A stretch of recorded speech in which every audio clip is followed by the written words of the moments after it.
This broadcast of the NLRL Sunday League is brought to you by Malwa Transport, oversized cargo and trucking logistics specialists of Quebec. Visit their website on www.malwa-transport.ca. Good evening, race fans, and welcome back to TRTM for tonight's coverage of Season 5, Round 3 here of the NLRL Sunday League, powered by Malwa Transport and live exclusively on TRTN. As always, I'm Regan Clark. You join us here on the third round of the championship after an exciting doubleheader opening round in the last couple of weeks. We just saw in the background there some trouble for Gio Boris down through the Kleiner chicane of what is our next destination on the calendar here in a rainy Hoyston, Zolder, Belgium at the Circuit Zolder, formerly the Circuit Terleman. Opened in 1963, comprised of 10 turns and 2.4, just under 2.5 miles of FIA Grade 2. Former home of the Belgian Grand Prix on an intermittent basis between 1973 and 1984. In the modern day, though, home to the landmark event that is the 24 Hours of Zolder that's ran every year bar 2020 since 1983. Other than the 24 Hours of Zolder, it also hosts the NASCAR Euro Series from 2015 to the current day and the European Truck Racing Championship since 1987 under the auspice of the Belgian Truck Grand Prix. So with such a variety of vehicles to have taken to this track each year, it does find quite a unique place on the itinerary in the grand scheme of tracks here on ACC. One of, if not the smallest in circulation. Characterized by its undulating design and very claustrophobic corner design, this circuit requires absolute focus from all drivers coming into its quarters today. All just shy of 2.5 miles then of tarmac is set to become a battleground here as we return to the 60-minute format here in round 3 of season 5 of the NLRL Sunday League. Taking a look, of course, into those session regulations revealed. We're in the midst of 10 minutes of free practice right now here in round 3, 20 minutes of qualifying to follow and 60 minutes of racing. Back onto one mandatory pit stop for a 25-second fixed refueling time. Reeling away from what was an exciting double round in the, not double round, but double set of rounds to kick off the championship proper, gave us plenty of drama and plenty of action. But ultimately, when pen meets paper, the results seem eerily reminiscent of the last seasons gone by, as it gave us the 4th career win for this driver on screen, Cas van Velzen in the 314 BMW, and a still record-extending 17th career win for Melvin Milliston last round in Laguna Seca, the first endurance race of the championship. What that says for the championship standings is as follows. Van Velzen continues to lead, opening the taps up over Zolt Beefgartner in second. Milliston now shoots up to 3rd place, with LeBay dropping down to 4th. Rounding out the top 5 then, a joint 5th place found between 2 Euro Titans drivers, that being Brooklyn Donkin and Ben Meredith, both with 30 points apiece heading into the 3rd round of the championship. Tyler Vermack finds himself in joint 7th at this time, alongside Stefan Nikolai, both of them with 27 points. Rounding out the top 10 then, 9th place for Kieran Rod with 26 points, and 10th place for David Tangway with 24 points. Taking a look into division and teams championships, bringing up the topic of the rookies, Kieran Rod leads ahead of Ben Meredith, 69 points to 65. In a bizarre turn there, and there we find with John O'Driscoll 3rd place in the Rookies Championship, David Tangway in 4th with 48 points, and Jason Didona in 5th. Luke Wilson in 6th with Michael Hunt in 7th, Michael Johnson 8th, Gioette Boris 9th, and Sam Greaves to round out the top 10 in the Rookies. Looking into the Teams Championship, Euro Titans now lead by 94 points over TSRC Esports in 2nd. Malwa Racing, the Season 3 and the first of its kind for the Teams Championship, the first ever team to make the Teams Championship, now find themselves 3rd in the championship so far. Velocity Racing Team, who took last season's Teams Championship, find themselves tucked in behind in 4th place. 5-Star Esports rounds out the top 5, only 3 points away from Velocity. LMP Esports in 6th place with Team FBR in 7th, Holkianos Motorsports in 8th, and MSR round out the 9 scoring positions so far in the Teams Championship. Taking a look at the current tally of winners after 45 races of the NLRL Sunday League, of course, reveals that aforementioned 4th career win and 17th career win, respectively, for Cas van Velzen and Melvin Milliston, mirroring some of the same qualities we saw last season around the midway.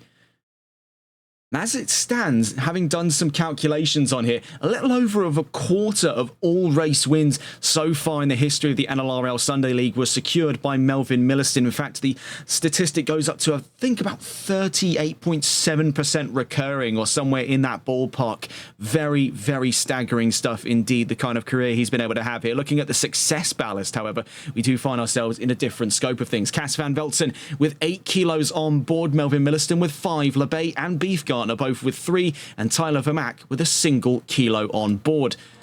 Coming then back into the session, as we find ourselves with just under 4 minutes left to go. We've been on board with Cass van Veltzen over the course of the session at large, but it's Melvin Milliston to have taken the fastest time so far. And now we see the topic of today.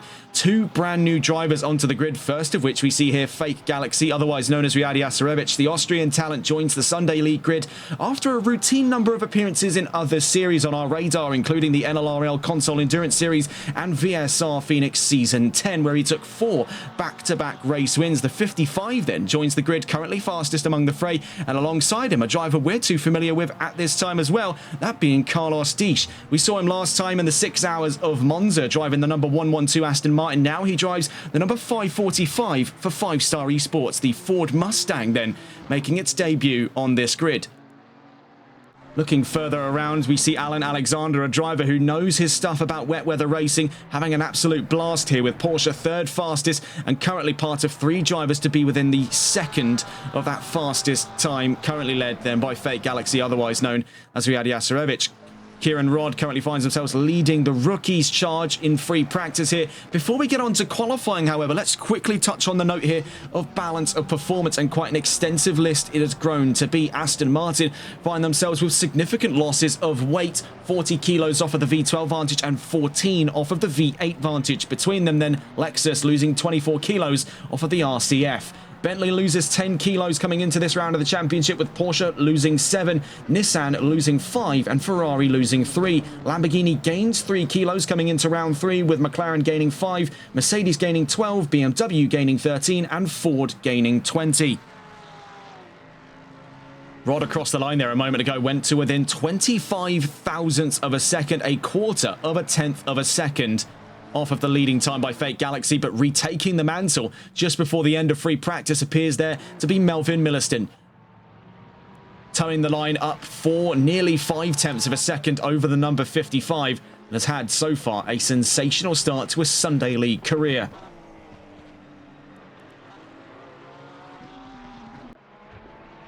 Bear in mind, in the case here for Fake Galaxy joining the grid, if he's able to stand a challenge up here to Melvin Milliston, he could very well join the history books right off the bat. A win upon debut, moreover, would be the first Austrian driver to win in the history of the Sunday League.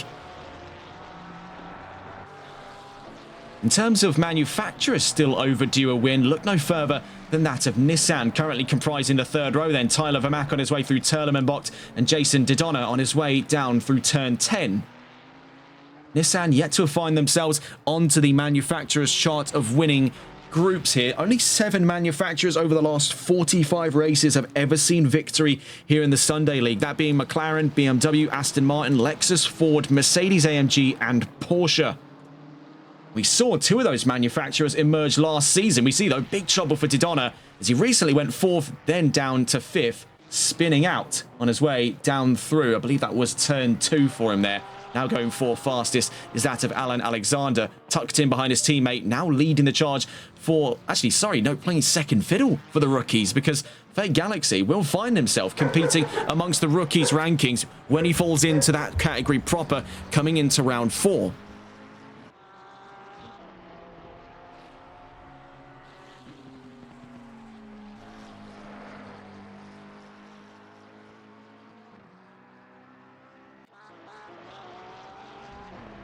So then, coming to the end of free practice, not long then to the start of the 20 minutes coming up of qualifying. And it looks to stay wet and wild conditions here in Zolder, so looking forward to that.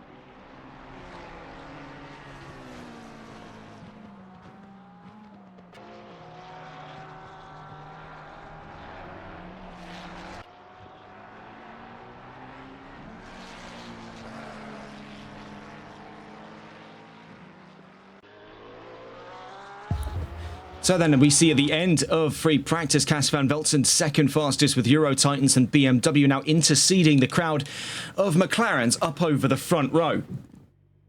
Nearest to the line, number 315. So we try to catch on board here with Alan Alexander down towards the line on the exit of turn 10. Cross the line, he goes from 5th on the field up to 3rd then. So Euro Titans now 2nd and 3rd in the session towards the end of free practice. The 55 approaches the line. Fake Galaxy up to fastest by 137 thousandths of a second. So as we begin the charge in towards qualifying, let's just get a look at those timetables here. As we see already movement from Carlos Diesch, first among the fray with the Ford Motor Company. We go to catch on board then with the leading 545. We'll get on to the discussion of the qualifying predictions in just a moment's time. I'm very curious to see, though, towards the end of free practice, what were those timings looking like? Milliston 2nd, Fake Galaxy 1st, Van Velzen 3rd, Alexander 4th, Rod 5th, Didona 6th.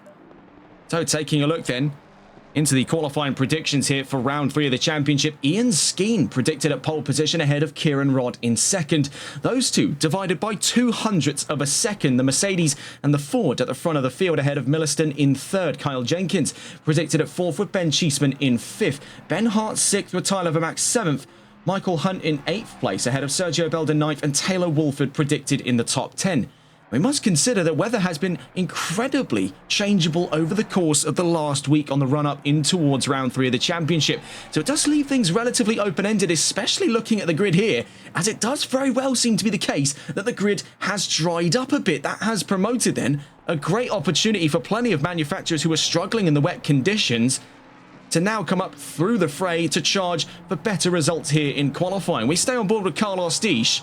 Bear in mind, comes into this with 20 kilos on board over the factory weight on that Mustang. So has come into this at a bit of an awkward time for Ford as they find themselves back onto the short end of the stick under balance of performance. We'll stay on board, though, with Carlos Diesch to give us our first official lap here in Zolder. Starting things off then down through Erst Corner. Turn 1, this long sweeping left-hander brings us on the run in towards a very sharp right-hand turn here. Very wide, though. That's Schoenbach-Bocht at turn 2 in towards Canal at turn 3. You can see there one of the most prominent features to your left-hand side, the wind farm that runs alongside this track, down through Lucien Bianchi-Bocht at turn 4.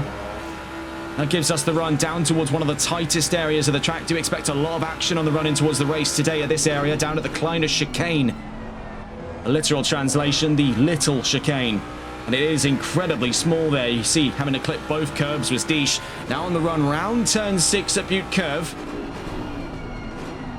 Now in towards an entire complex, simply classified as turn 7, the Terleman Bocht, named after the fact that the circuit was originally called the Circuit Terleman back in the 1960s.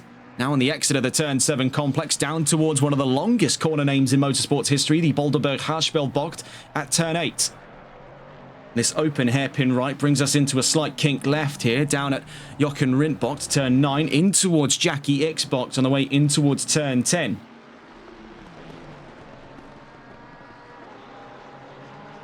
Down towards the line there, you can see just how quick the lap times have improved since the wet weather has subsided. So Carlos Diesch down across the line, and that was an absolute blinder of a lap. 129.925 by Diesch. Nearest to the line from behind him, the number 1. Here comes Melvin Milliston, but didn't set a time there. So next to be expected, the 314 across the line.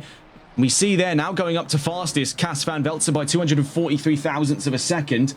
And the number 40 to 3rd fastest, that's Ben Hart. Number 61, Kieran Rod, now 3rd fastest. Behind him, the number 55, now up to the fastest time, Fake Galaxy, otherwise known as Riyad Yasarevich, fastest in the session by well over half a second. Nearest to the line, the number 30, here comes David Tangway. 2nd fastest there now. Currently running amongst that front row with Bentley. Across the line from behind him, the 719, Sam Angel of TSRC Esports, find themselves in 4th place on the field with Aston Martin. Of course, leveraging some of that beneficial BOP in today's session. Aston really getting a great package coming into round 3. Otherwise, Tyler Vermack we've seen there to 6th place with Nissan. Kieran Rod now falls down to 7th. Brooklyn Donkin, 8th place. Josh Wellbeloved in 9th. Right behind them there, you can see a brand new livery for Taylor Wolford on his way out through Lucien Bianchi-Bocht.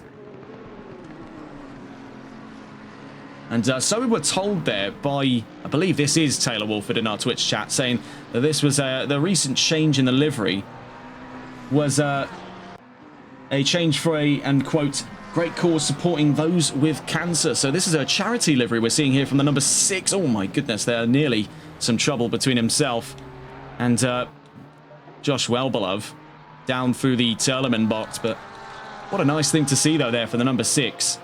Running a special livery here for charity here in round 3 of season 5.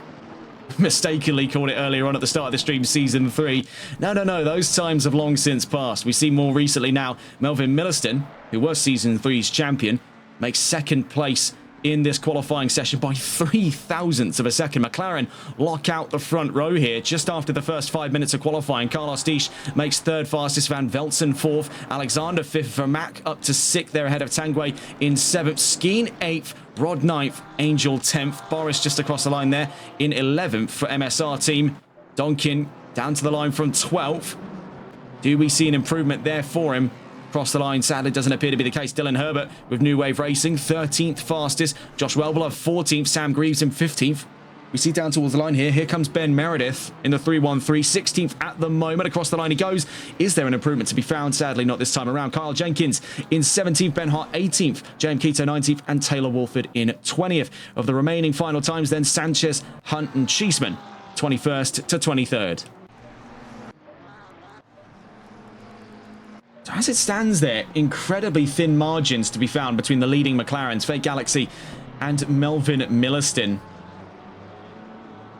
We could very well find ourselves in a similar case to what we saw last season, right towards the trailing end of Season 4, where the rookies were starting to make a serious charge up towards the leading margins of races week in and week out. I think we saw back in the last season just gone, we saw the rise of not only Alan Alexander, we also saw Levi Warner in the penultimate round of the championship, but both the McLarens, by looks of it there, for about a moment, were playing second fiddle to Cass Van Velzen. Fake Galaxy quick to remind us then of what manufacturer is in charge of this circuit today. The 55, fastest once again by 243 thousandths of a second. We also saw up to third there goes Tyler Vermaak with Nissan. I did say we're long overdue a Nissan victory. Now he's put himself in a great position here, only distant from Van Velzen by 100th of a second in that last lap just gone.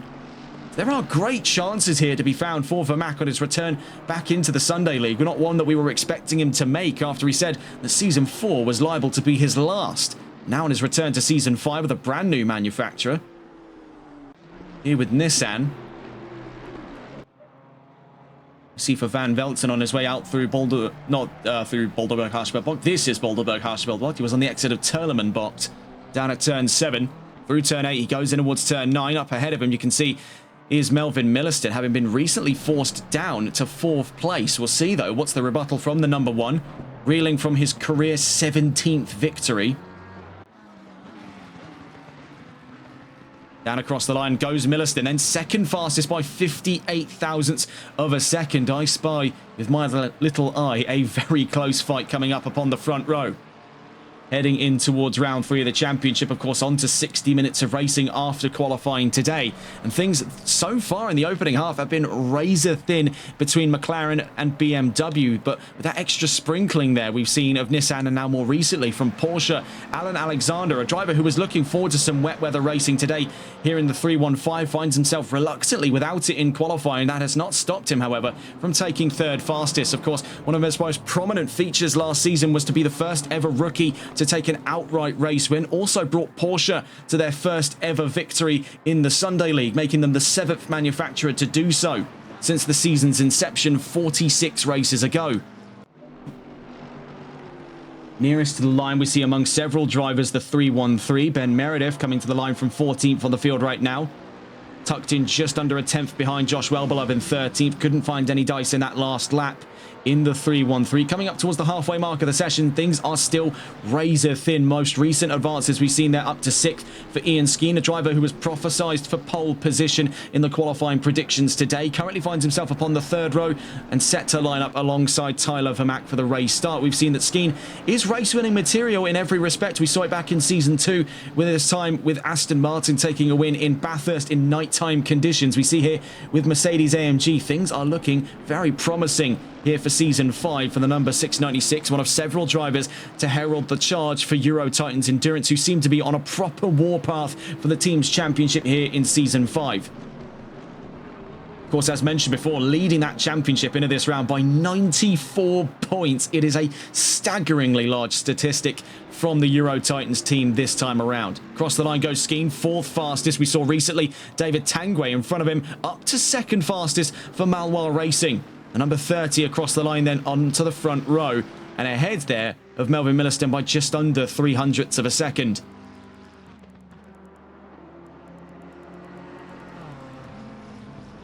Nearest the line, the number 68. And that is Michael Hunt with Team FBR. Down to 24th, though. We saw with the introduction there of drivers onto the timing charts ahead of him. I believe among them there, Ben Cheeseman into 15th place, currently tucked up ahead. Physically on track of the car in 22nd in the standings, that being Taylor Walford. Also saw there recently was an advance up to 11th for Kyle Jenkins, 11th fastest, now ahead of Sam Angel with TSRC Esports Aston Martin. Looking up over that top 5 once again, we find ourselves with currently leading that charge then, Fake Galaxy, otherwise known as Riyad Yaserevic, gunning to be the first ever driver from Austria to win in the NLRL Sunday League, and doing so upon debut. Technically, this is going to be a triple record. Not only is he going to be the first, I believe, one of the first ever drivers to win on debut, but also one of the first drivers from Austria to do so, and also the first reserve to win outright. So this is really looking to be quite an exciting time for the 55, but we do see, though, mounting pressure from behind. Cas van Veltzen, now up to second fastest, splits the crowd between Galaxy and Tangwe. See, for Melvin Milliston, things have been a little bit slow on the uptake here, but we've seen that he likes to keep a lot of his energy towards the end of qualifying. So we'll see what the number one's capable of in the next 8.5 minutes. Currently 4th place and ahead of Ian Skeen, who's recently made the charge into the top 5. Mercedes liable for that second row start on the way they're going at this time. Only 600ths away, but just over there. I think it's 62 thousandths to be more precise between Milliston and Skeen at this time. For Mercedes AMG, things are looking up in this round. You can see there behind him, that's Carlos Disch in the number 545, also making his debut in this round of the championship. Two drivers that you really would have thought, given how long this series has run on for, would have made an appearance sooner. Things are looking very exciting, though, for this round and for both of those drivers, respectively. Across the line, then, Skeen sadly unable to find anything above 5th in that last lap.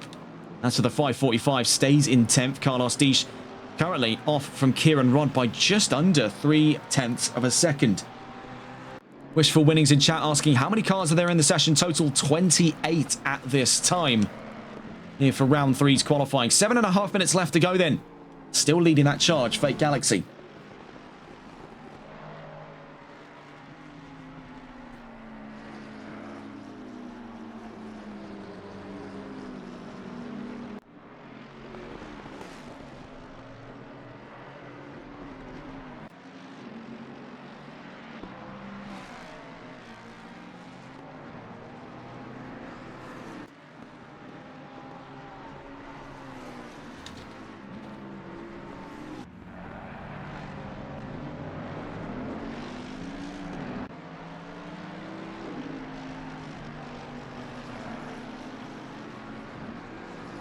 So 7 minutes just under there left to go in the session. Times still pouring in among them. We see just to the line here, Alan Alexander in the 315. Can he go up and ahead of his teammate in the 696? Not this time around as he crosses the line. 6.5 minutes left to go for the 315. Furthest up the order for any of the Porsches on today's grid. Nearest to him, you'd have to look all the way down to 20th place there. Taylor Wolford with a brand new special livery on the VEC Esports number 6. Van Veltzen still in the pit lane, but we see, could there be an extension over a 128.412 for Fake Galaxy? Across the line he goes. Not this time around, but with 6 minutes left to go, functionally in the scope of about 5 more laps for the 55. Absolutely the chance therein remains for him to set an even faster personal best, and so far the session best. 85 and 54 nearest to the line.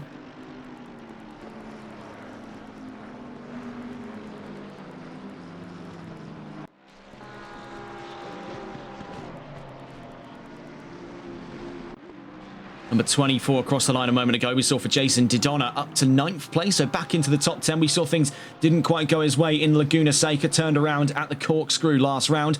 The American searching for revenge here in Belgium, with every chance to do so. Lines up there on the 5th row alongside Kieran Rodd. Just tucked in behind Zach Kesp and Tyler Vermaak on the 4th row in front. You can see, though, for the timing here, between a lot of these drivers, currently looking at 11 drivers encompassed within a second of the fastest lap so far. So these are very thin margins locally between these drivers. You can see in the case here, look for Hesp v Vermaak, 7th and 8th, separate by looks of it there. I think about 34 thousandths of a second, actually. There, 34 thousandths to be found between these two. Looking closer there in, Tangway to Milliston on that 2nd row. You'd be in the ballpark there of about 25,000. So even closer still, we see more recently Carlos Disch now intercepts the gap between Didonna and Hesp, now putting himself 9th place, pushing Didonna down to 10th with Nissan. Number 85 nearest to the line, Tyler Vermaak from 7th. Just under a 10th away from Alan Alexander in 6th. Couldn't find anything of it, though, in that last lap. 4.5 minutes left to go in qualifying before we get on to 60 minutes of racing here in Zolder. As for the topic of the front row, Van Velzen still silent in the pit lane, but the 55 of Fake Galaxy still out there lapping.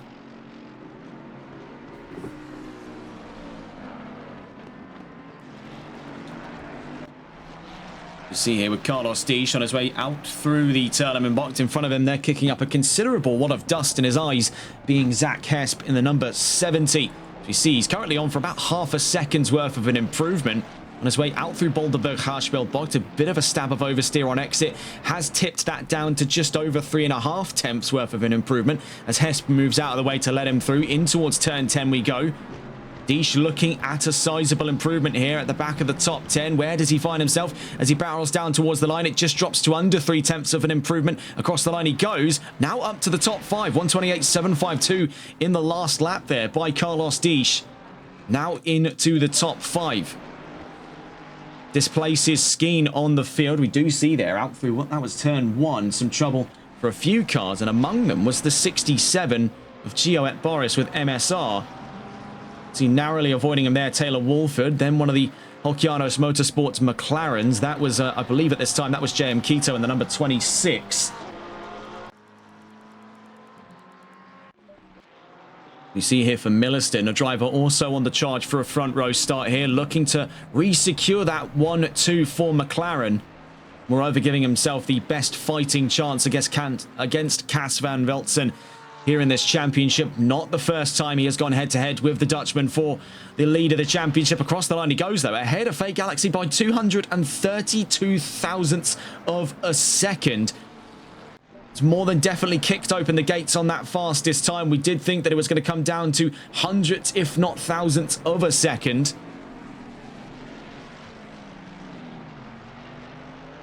You see here for Galaxy, a driver with quite the accolades under his belt. 4 consecutive race wins in the trailing end of Season 10 of VSR.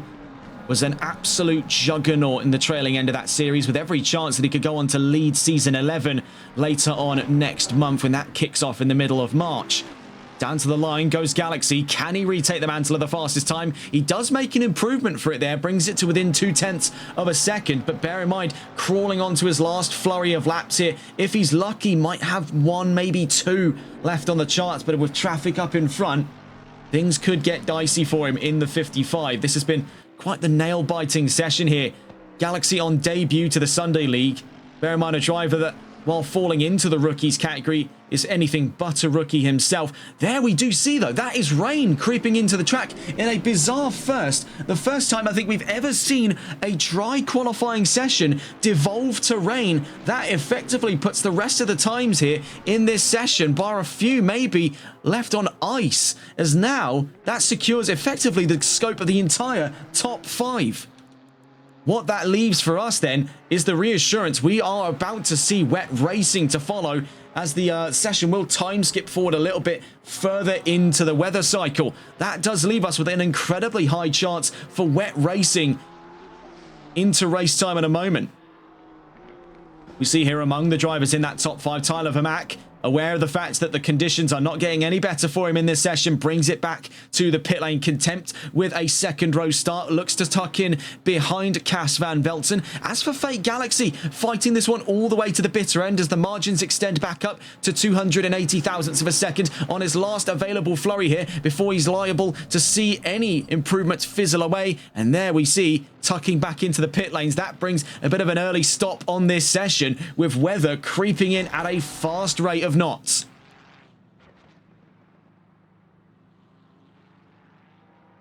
I like the term there coined by Cas van Velzen, referring to Milliston as the Super Scandinavian in the number 1. Fastest of the times here. Pole position once again for the two-time champion, Melvin Milliston, on pole 128.082 at the end of round 3's qualifying. And this has been a truly bizarre ending to qualifying here in Zolder, with the wet weather creeping in the last couple of seconds. And that puts any remaining laps on ice and solidifies the grid for what it is now. This is going to be a rather exciting race to follow then at the end of qualifying. Sadly, no news to discuss in terms of motorsport. So this is going to make for a very interesting discussion as we see 11 drivers still within a second of that fastest lap. And that's divided front to back there from Milliston to Didona by 943 thousandths.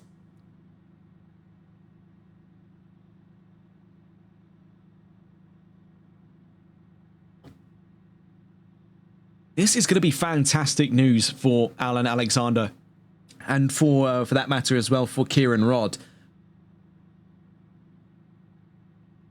Both of them playing on controller, and both of them reveling in the wet weather conditions. We'll be looking closely on then with that 4th and 5th row there, 8th and 9th for Alexander and Rodd, two drivers we know to be proficient in wet weather conditions. It's going to make for an incredibly curious race start here. We know that McLaren is somewhat of a jack of all trades for wet weather conditions. We don't see them to be broadly ahead of the mass majority of the grid. We do see rather more exceptional performances come out of the quarters of Bentley, Porsche and Aston Martin for that matter. So keep an eye there for David Tanguay, for Alan Alexander and for Sam Angel, all inside of that top 15. Those manufacturers really do put on a great show in wet conditions. Not a lot on our table here to discuss about Nissan's wet weather proficiency, so it'll be interesting to see here what Tyler Vermack and Jason Didona can do. They line up on this grid 4th and 11th. We'll get a full look at the grid in just a moment's time when we line up here for round 3 of Season 5 of the NLRL Sunday League. We head in towards the session. We see trouble for Skino, DC to the end of qualifying. So the case therein remains, can he rejoin before the grid forms up and retain that 7th place time? Or is it going to be a case here for Ian Skeen that he's hunting down the rest of the grid from the back?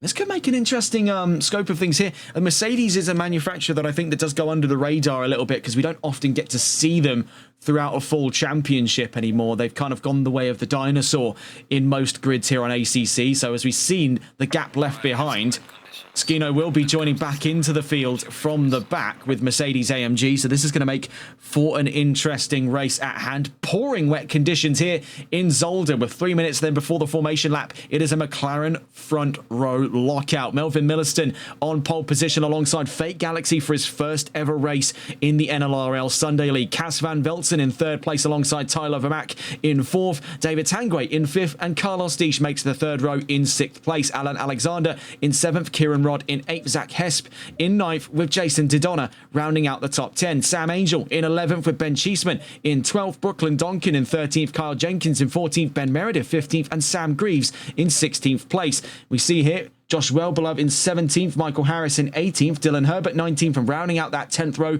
Ben Hart with 5-Star Esports. Behind them, Taylor Wolford in 21st, Gioette Boris in 22nd, and Michael Johnson in 23rd. JM Quito 24th, Sergio Belda 25th, Michael Hunt 26th, and Ivan Sanchez 27th, Richard Betterson in 28th, and joining us now from the back of a newly found 29-car grid for round 3 is Ian Skeen, originally slated to start 7th, but suffered a disconnect just before the grid form-up today. So it's going to be a curious challenge then coming in here for the Mercedes in this championship for Ian Skeen, a driver we've seen to be somewhat of a veteran of the Sunday League grid, having competed with us on and off since Season 2. In his time then with Aston Martin, now since having moved to Mercedes AMG, I think a lot of eyes are going to rest upon that top 5 here. We have a lot of drivers with quite a heavy stake in this championship. Melvin Milliston, of course, looking to retake command after a DNF in the opening round in Suzuka. Then picked things back up for a race win in Laguna Seca, looking to emerge from the shadow of Cas van Velzen, who has since stormed into the lead since the opening of Season 5.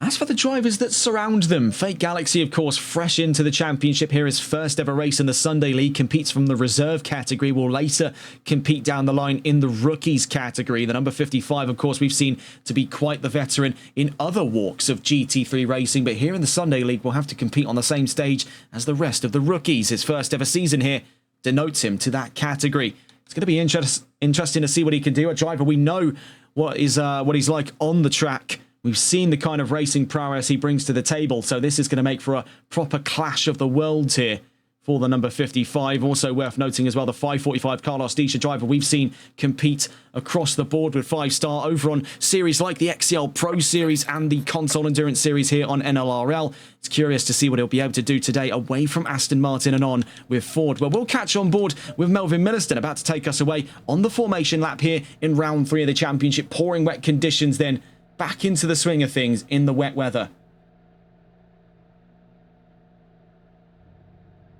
It appears there Ben Hart suffering from some kind of hardware issue that may very well result in him starting from the pit lane.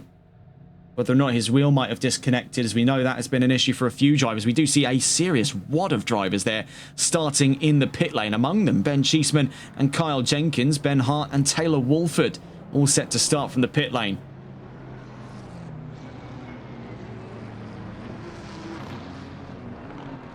So then, taking us away, Melvin Milliston, a driver who last weekend secured his career record extending 17th race win in this series. Taking a look there onto the timing, not onto the timing charts, onto the record charts, I should say. He continues to toe the line even further out, ahead of that joint second held by Wesley Kuiper, Jason Bush and Tyler Vermaak, all with 5 race wins. Cas van Velzen close to join their ranks after securing his career 4th in Suzuka at the start of the championship.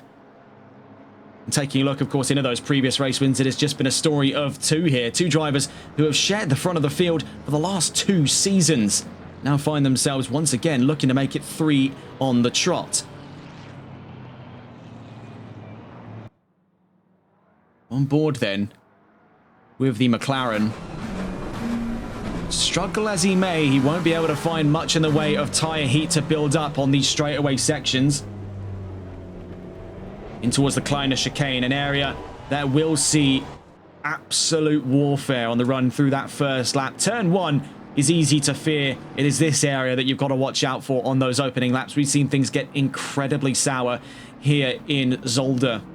The run in towards the Turleman box, it is not much better. We may be out of the frying pan, but we're very much so into the fire on the run through Sector 2. You can see how winding but still incredibly tight this section is what gives it almost a Monaco-like feel as one of the narrowest circuits on Assetto Corsa Competizione. Just wide enough to enforce 2-car wide racing. I think you'd really be looking at mad science to suggest 3 wide in today's race. Down towards Boulderberg Haarspelbocht. And Melvin Milliston, he's just going to have to keep a level head about this. A lot of expectations gunning into what could very well be at the end of today his possible 18th career win, continuing to extend the record, but he has a hungry and eager crowd behind him looking to make a mark here in this championship. Notably among them there, you can see tucked in behind the BMW of Cas van Velzen leading this championship after 2 rounds in. So as we head down towards turn 10, the stage is set here. 29 cars in all, 4 from the pit lane, 25 out on track.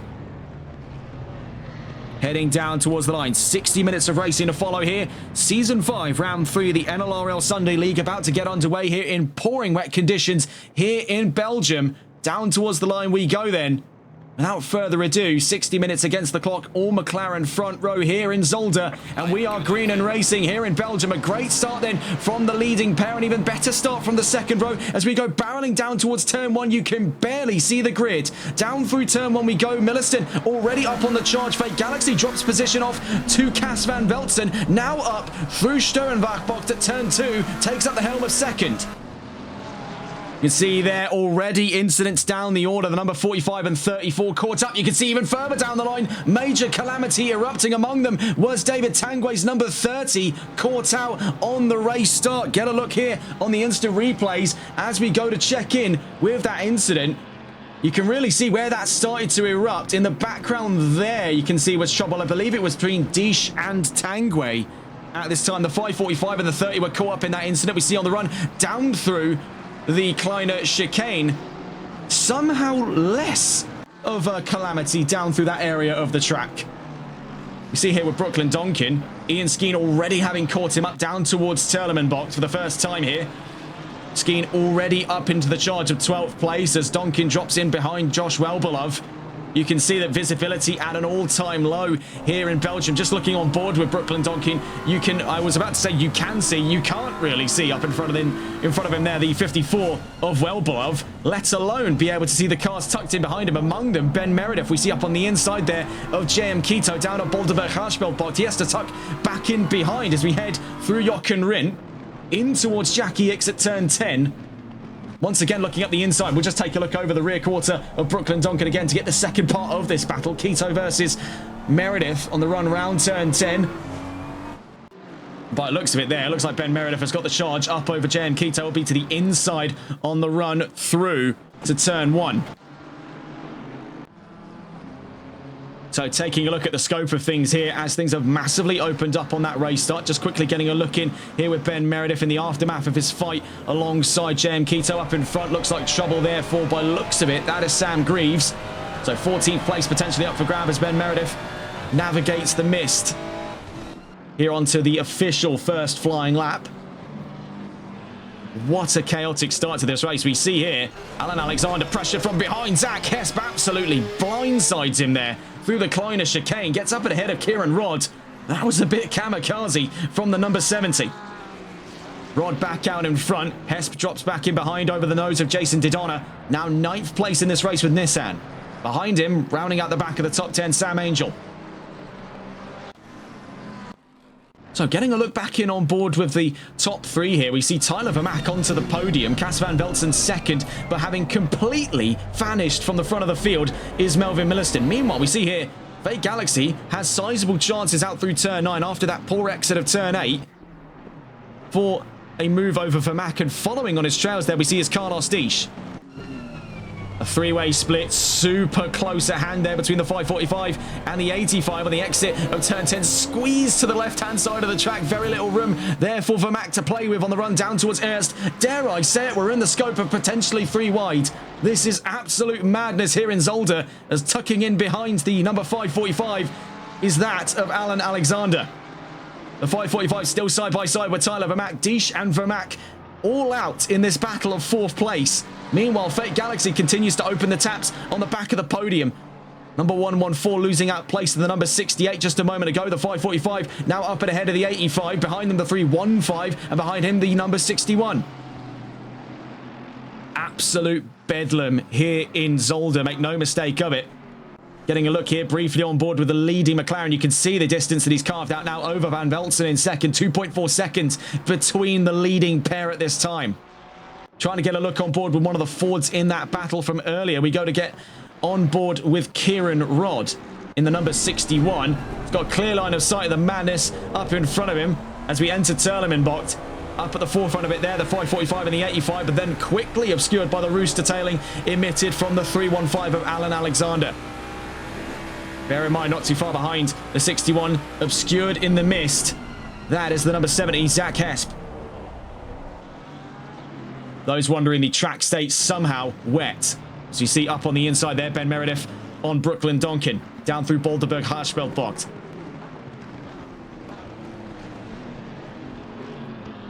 I mean, get a look at these conditions here, or what perhaps you can't see. Off in the background there went Zach Hesp Spun around at turn 10, obscured in the mist somewhere. That's yellow flags. Imminent caution down at turn 10. Trying to get a look on the replays as to what's happened here. I don't imagine it's going to be of much use, as we see it was a stab of oversteer out on the exit, and then I believe just bumped in and got turned around by the drivers around him. Back into green flag conditions, but at what cost here? 54 minutes left to go in this race. Only 6 minutes in, it has been absolute chaos here. Melvin Milliston leads that charge, then ahead of Cas Van Velten, Fake Galaxy in third with Carlos Disch in fourth. Tyler Vermaak, by the looks of it there, now clashing with Alan Alexander, who's just made the move up to fifth. Vermaak looking to fight things back through the Kleiner chicane. Returns there to fifth place. The 315 very close at hand for company here of the fight to the back of the top five. We'll stay on board with these two as we recount the rest of the field. On board with Alan Alexander fighting with Tyler Vermaak currently for fifth on the field. Kieran Rodd tucks in behind there, seventh place. Jason Dodonna eighth with Ian Skeen right up his backside. Worth noting there, Skeen started from the back of this 29 car grid, made 4 positions up due to the pit lane start, and is now within the top 10 in less than 10 minutes. Sam Angel rounds out the top 10 at this time. Josh Wellbeloved in 11th with Ben Meredith in 12th. David Tangway 13th ahead of Brooklyn Donkin in 14th. Zach Hesp 15th. Sam Greaves in 16th place. JM Keto in 17th. Gioette Boris 18th. Michael Harris 19th. And Ivan Sanchez rounds out the top 20. Then from 21st to 28th, we've got Johnson, Jenkins, Belder, Hunt, Cheeseman, Wolford, Herbert and Hart. This has been one of the most brutal race starts in the history of the Sunday League. Race number 46 here has held absolutely no prisoners. We see here for the 315 in his continued fight for the back of the top 5, on with Alan Alexander, a driver who revelled in wet conditions last season in Kyle Army to take his first ever race win, and brought Porsche into the history books as the 7th manufacturer to win in the Sunday League after Mercedes earlier in the season, courtesy of Cas Van Velten.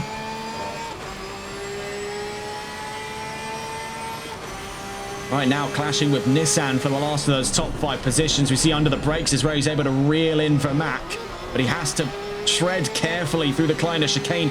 Much of the same issues we saw earlier on for Gioette Boris's number 67 car. Was he finding confounded issues with stability over the curbs? So this is going to be absolute nightmare fuel in through turn 7. Meanwhile, yellow flags back out. It's for Brooklyn Donkin down at the Kleiner chicane. So taking a look back through the field here to the BMWs, we go to look on board with the number 17. Now haven't gotten back up and running, but this time down in 22nd place. Back into green flag conditions then. Bear in mind, all drivers still with a mandatory pit stop to serve. And that's a fixed refueling time of 25 seconds. Tyres are an optional consideration. We see here for the 314, Cas Van Velten having put equal distance between himself and the rest of the field. Now 10 seconds up the road there from Fake Galaxy. 3.5 seconds away from the race lead. So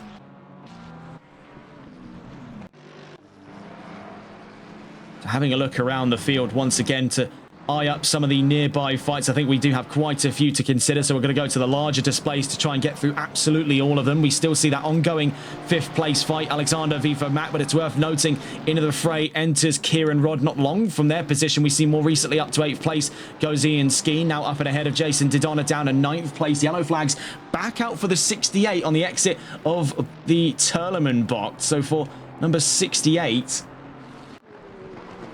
looking there, that will be Hunt with Team FBR down in 26th place, and looks like severe front end damage for the BMW. We'll look to see what the onboards are saying here, and there you can see it, severe front end damage. That could be an early pit stop here for Hunt, but he stays out, reluctant to come in so early, back into green flag conditions for the time being after the first 10 minutes. Taking a look with some of the other fights we see here at this time. Michael Harris fighting with JM Keto. Watching from their point of view, though, we see the 67 of Gioette Boris tucked in behind. We see Keto very nearly swamped in for a move there for 16th by Harris, a driver we saw to get right into the thick of it for fights in Laguna Seca last weekend.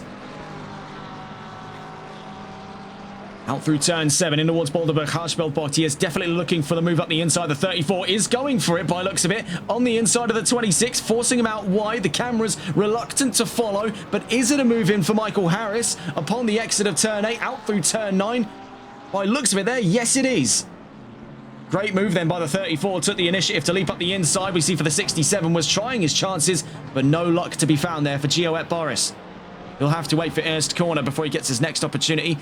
Quickly checking in with the fights further up in the field. We see things are getting closer between the fights of Alexander and Vermaak on their way through to Lucy and Bianchi box at turn 4. We do see an emerging fight here, Wellbeloved v Hesp. This is for 13th on track. Further up the order, we have Tanguay v Meredith. This is for 11th. We quickly see on board here with the Bentley, David Tanguay fighting with Ben Meredith.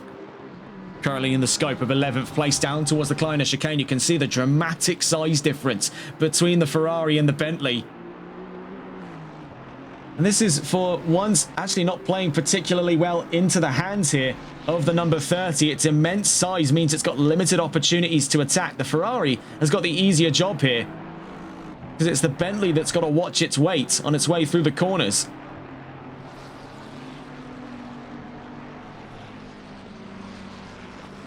So upon the exit there of turn 7 in towards turn 8, that distance opens back up between the two. Taking a look back into the scope of the top 10, we see that that fight has now become Three's company between the 85 and the 315, with the 61 arriving from behind. There is Kieran Rod.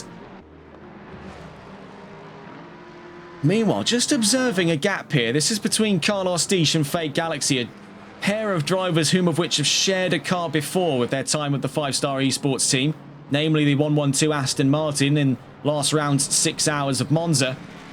These two now playing on separate stage here. That gap is starting to close in. It is worth noting there is a potential for a third place fight coming up around the corner here just before the first quarter of an hour in towards race number 3 of this championship.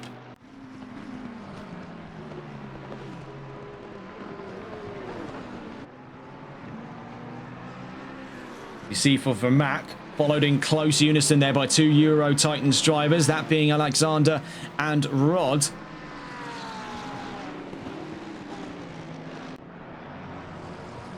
All of them having a little bit of a jolt through the Kleiner chicane. Now as we make our way through Turleman box, you can see emerging from behind at a fast rate of knots, as a matter of fact, has been the crusader of this field. The 696 of Ian Skeen has been on an absolute mission.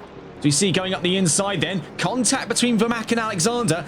Out through Bolderberg Harspelbach they go. By the looks of it there, that's Alexander up to 5th place. Now up and ahead of Vermaak as we see taking the initiative to charge up and around the outside down towards Jackie X at turn 10. Then hooks it up the inside. The 61 diving on the 85. There is a bit of contact. The 85 pushed around but holds ground through Jackie X bot. Now to the outside for the run down towards Ernst Corner. This is brazen between the pair. Turned into the wall goes Tyler Vermaak. The 61 takes the 85 into the wall. Look at this on the replays here. Out through turn 10. Was it a case that the 85 was squeezing the 61, or did the 61 turn in? We see. Oh, it's not looking good there for Kieran Rod. The cameras don't lie there. He did turn. It wasn't a case where the 85 ended up squeezing him to the wall. We've seen incidents like this play out before. As a matter of fact, in the Competizione Performance League World Series last night, we had a very similar incident between Wright and Donkin. That was down the Hamilton straight. This one down in the opening straight. And Zolder, I'm not too sure what to believe of that one there, but the 85 taken down a peg, down towards what is currently the scope there of 9th place, tucked in ahead of Sam Angel with TSRC Esports Aston Martin. We can see approaching as well Ben Meredith from 11th on the field. We see that the number 30 out of this race, so David Tanguay, believe in that time, has withdrawn from this race. I believe there may have also been an incident running in parallel to that incident down the opening straight. Down towards Bolderberg Harspel box. Ben Meredith charging towards Sam Angel and Tyler Vermaak. We see from behind them that ongoing fight still there between Wellbeloved and Hesp for 12th on the field.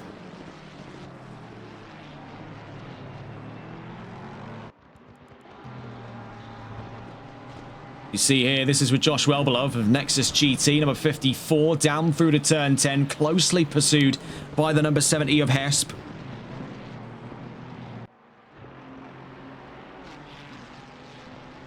Presently, this is in for that fight of 12th place on the field. They head down towards turn 1.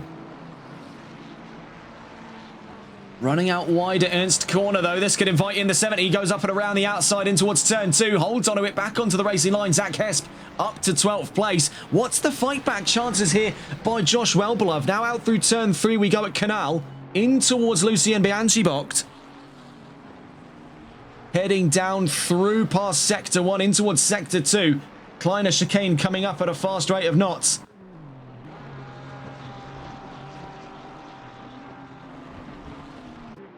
So in the opening quarter hour of racing, there has been quite a lot of talking points. Tanguay out of this race with Bentley. We've seen a mixed bag here for Nissan, with Dodona now up to 8th. But Vermac, we see recent troubles here now, as a matter of fact, cropping up as we speak, down at the Terlemann-Bocht. What on earth happened here for Tyler Vermac? He's now dropped in just in front of Zach Hesp and into 11th place. Hesp already having taken one position. Is he hungry for another? Being the real question. The answer, by looks of it there, seems simpler than you'd think. The number 70 looking up the inside, couldn't find any ground of it. He has left himself vulnerable for fight back by the 54 behind him. We see here for the Ferrari, gunning to the rear quarter of the Nissan. Very late onto the brakes here. Are we about to see history repeat itself? Out through turn 10 on board with Hesp. Presently then in a three-way clash for 11th place. We see though fight back by Josh Welbelove now to the inside. This is more locally for the fight of 12th place. Welbelove up the inside. Hesp runs things long round Ernst corner and holds ground there in towards turn 2. He's left himself open on the inside. It's contact between Welbelove and Hesp in through turn 2 at Sternwacht.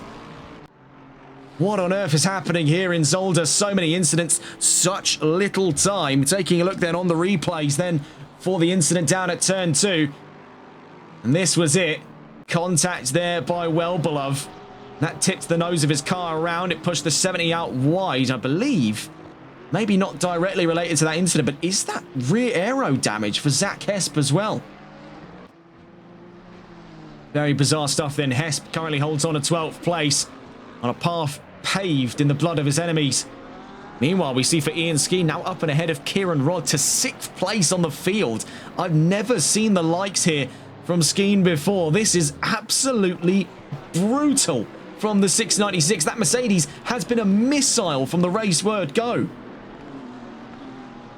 42 minutes left to go. Bear in mind, he's made his way to 6th on the field. I would absolutely say we're on the minds here to assume that Skeen in the next 42 minutes could potentially gun for the front row. The amount of progress he's made in just over a quarter of an hour, bear in mind, still a large one of the race left to play for. That Mercedes showing no signs of slowing down here. This is absolutely unheard of from AMG. Brilliant, brilliant stuff, though, so far by Skeen. We see up the road from him, then, Alan Alexander in 5th place, still hunting down Carlos Diesch. Previously was part of that three-way split between himself, Diesch, and Tyler Vermac before their incident down in... actually, not with Diesch and Vermac. It was between himself, Vermac, and Rodd before their incident down the opening straight. We see here... Further down the line, Michael Johnson, a driver who saw quite a few battles in Laguna Seca last weekend, now firmly in yet another one. This time between two Holcianos Motorsports McLaren. JM Quito up over his nose, and then behind him, Ivan Sanchez. This is for 18th place locally. By proxy, could be up to their 16th, with Gioette Boris leading this four-car charge down towards the Kleiner chicane. We'll stay on board here with Johnson to get a great perspective of things in towards that middle sector. Bear in mind, right behind him still is Ivan Sanchez. Up in front, though, obscured by the mist, is that ongoing fight for 16th between Boris and Quito. Into the Terlemann-Bocht.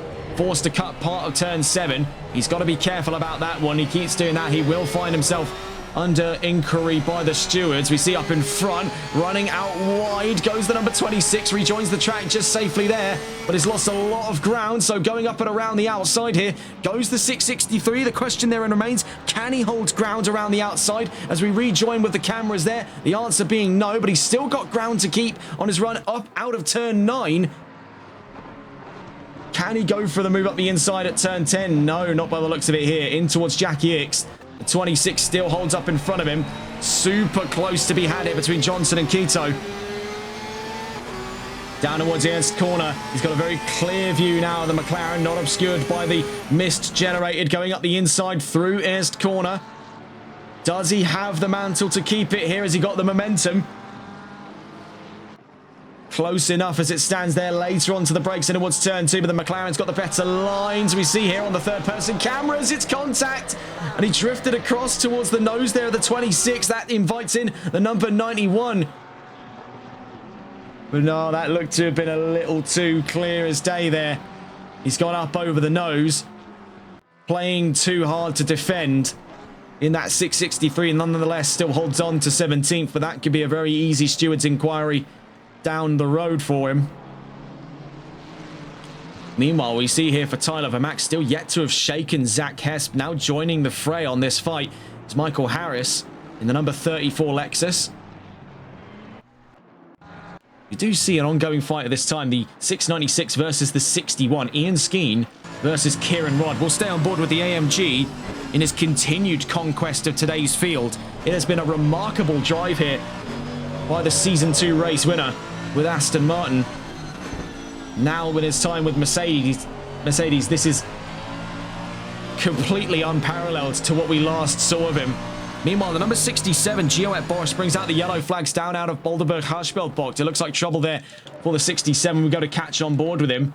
We see now rejoining the track, but behind him looks like even more issues, as now, I believe they're having been spun around, the 74, Sergio Belder in trouble after the rejoin by the 67. Now we see significant front-end damages for Sergio Belder. We were watching on with the fight for 6th with Ian Skeen, but now we see here for Belder, this could be a run into the pit lane, and off goes the 74. By the looks of it, also looks to have steering damages. They're very nearly veered too far over to the left. He's into the pit lane, back into green flag conditions for the time being, as the 74 limps into the pits. Quickly taking note here, still ongoing fights. We see this one between Wellbeloved and Greaves. This is for 14th on the field. BMW versus McLaren. We look to catch back on board here with Rodd v Skeen, 4/10 of a second. Now, unlike some of the other fights, we don't expect things to get anywhere near as brazen between these two. They're having to play for the same game here. They are on the same team, both Euro Titans drivers.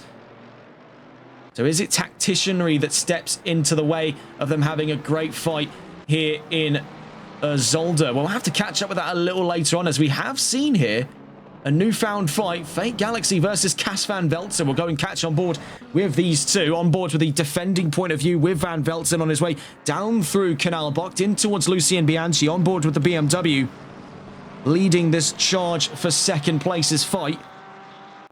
Behind them, Deesh and Alexander closing in as these two continue to struggle in towards the Kleiner chicane. Watching with Van Velzen. So we see, looking to go on his right-hand side. This is going to be incredibly close here between Fate Galaxy and Van Velzen. Looking to try and go around the outside to find himself on the inside for the first run in towards the tournament box. Couldn't find anything of it. And as you can see, what this is doing now is reeling in at a fast rate of knots the invitation for the 545 and the 315 to come and play for second place. In through to turn 8 we go.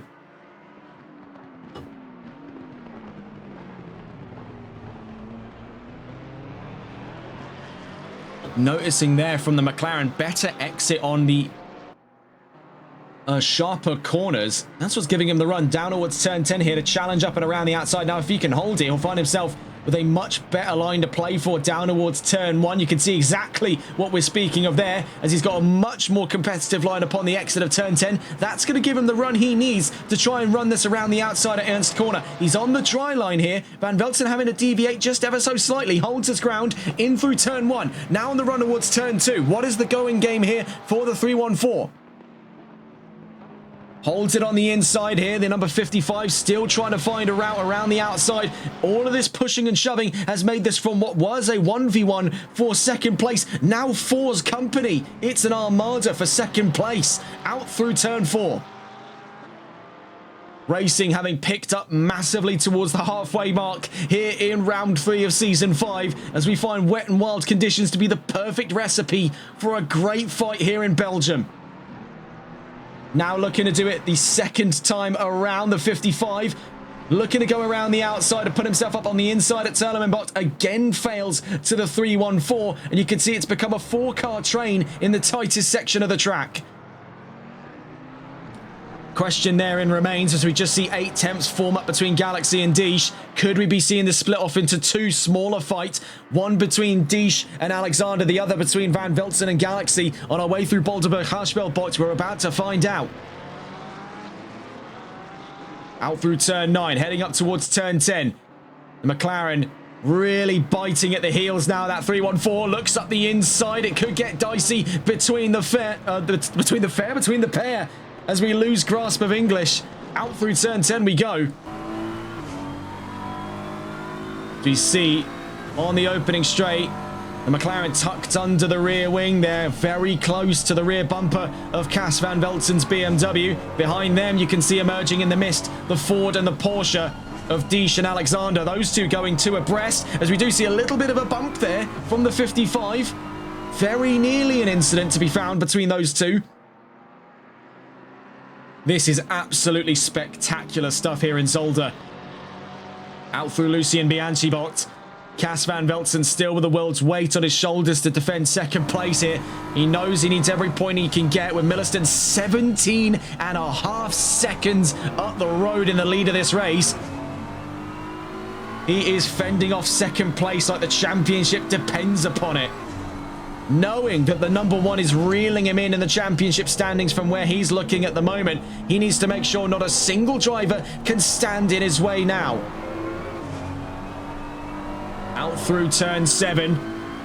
We see it split off into 2 fights once again, with Alan Alexander very close to the back of Carlos Deesh. He looks up the inside on the 545. We look over the rear bumper of the 314 to see if he made that move stick. Sadly not, as they tuck back into single file. Moreover, right in the foreground here, we see the 55 challenging for the inside on the 314. In towards turn 10 we go. Could it be contact yet again as he holds the inside? You have less than an advantage on the exit of turn 10. The 55 riding the rear bumper of the BMW. Down towards the line we go.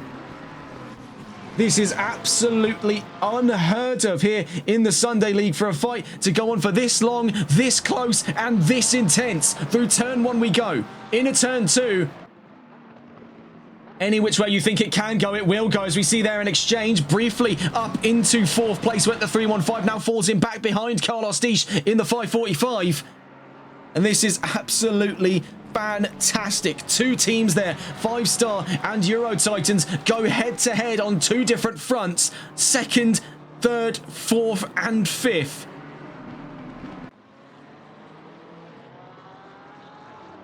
This is not to take away from some of the other fights on track. We're sure to try and catch on board with some of those, but the real action spot we've seen here for round 3 so far before the halfway mark has been this fight, namely between the 314 and the 55, but playing in parallels to them, the 545 versus the 315. These 4 drivers absolutely mauling each other for position here in Zolder. This is fantastic racing here in the Sunday League. So close, so precise. 4 manufacturers going head-to-head, but running out wide goes Van Velzen. A moment of overpressure puts the 314 at the back foot of this fight, as having lost 1, 2, and 3 positions out to the back of the top 5 goes Van Velzen. Into the pit lane then, and I don't believe a call he wanted to make, but just trying to avoid making contact with his teammates. Into the pits goes Van Velzen. In a moment of pure frustration, the Dutchman into the pit lanes after what was a brilliant fight. He's come to a dead halt. Has he run over the lines a little too late there? Could that be a penalty for Cas Van Velzen? Did he stop there to reflect upon the fact that his fate has been sealed here in round 3? We'll see, though, when he exits the pit a little later on. Taking a look around the rest of the field, Alan Alexander now fighting with Carlos Deesh for a podium away from the 545. These two, Galaxy and Deesh, entering this series with a vengeance. When I saw these two on the entry list on the run in towards round 3 today, I had a serious lump in my throat knowing what was coming next. These two are some of the most competitive drivers of 5-Star Esports' ACC lineup. These are forces to be reckoned with. This is their Hail Mary solution to bring 5-Star back in to the team's championship. They're currently 5th in the championship as it stands. Galaxy, by looks of it, seems to compete by his lonesome. We'll see whether or not he's later confirmed for a spot in 5-Star's itinerary for Season 5's Teams Championship. We see for Carlos Dish, he's already entered there, clad in the black and gold of the 5-Star Esports team, but much like Van Velzen, chokes at turn 8, and that invites in the 315 of Alan Alexander to move to the podium here, just at the session halfway. Is this going to be the perfectly timed pit lane run he's waiting for? He'll hold out an extra lap past the 50-50 rule. Meanwhile, we see from behind here, Skeen v Rod still continues, this time for 5th. These two helping one another. Behind them, Jason Didona into 7th place. Sam Angel in 8th at this time. Ben Meredith 9th. And Vermac in 10th. I can barely catch my breath upon fights like these on a grid like today's. It has been an absolute treat here in the Sunday League. We see another fight here. Johnson v Greaves, now upgraded to 13th place. The 663 fighting with Greaves. Behind him, that's Zach Hesp. We see, though, for Hesp, he's unlapping himself from these drivers, carving his way through the field on new tyres. Up in front, you can see damage on the nose there of Sam Greaves' BMW. He stays out on this lap.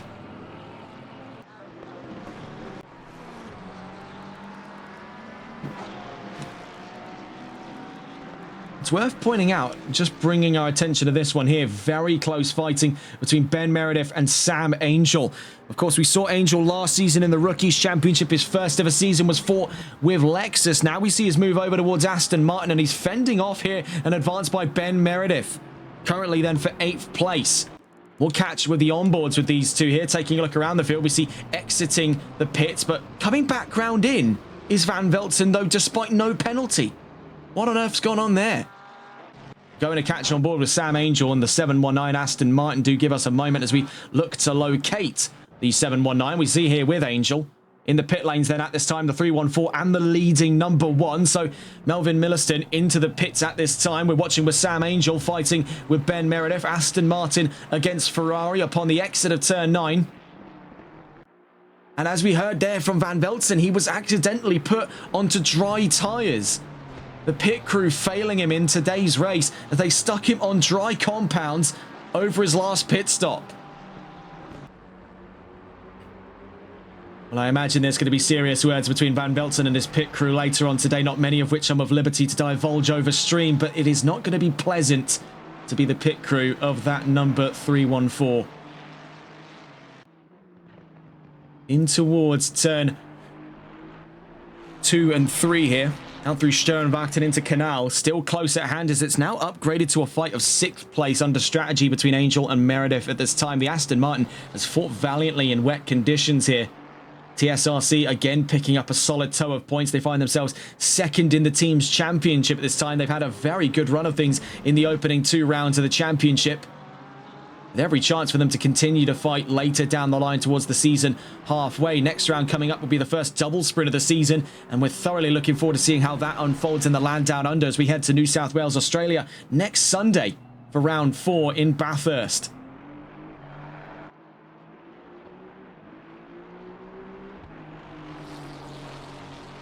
So seeing here with Angel v Meredith. Meredith really picking up steam on the exit of turn 7. He could be eyeing his way up to the inside at turn 8. Doesn't look for it all too early. We've seen plenty of drivers choke here in the Boulderberg Harspelbocht. Meredith not looking to join that list anytime soon. Good exit upon turn 9. You can see him anchored to the center of the road, heading in towards turn 10, but doesn't try to leap for the inside. I think he was trying to hope that Angel was going to defend early. We see in the pit lane goes Skeen after a lightning offensive in that opening stint. Hats off to the 696. As now this upgrades to the fight of 5th place between Angel and Meredith.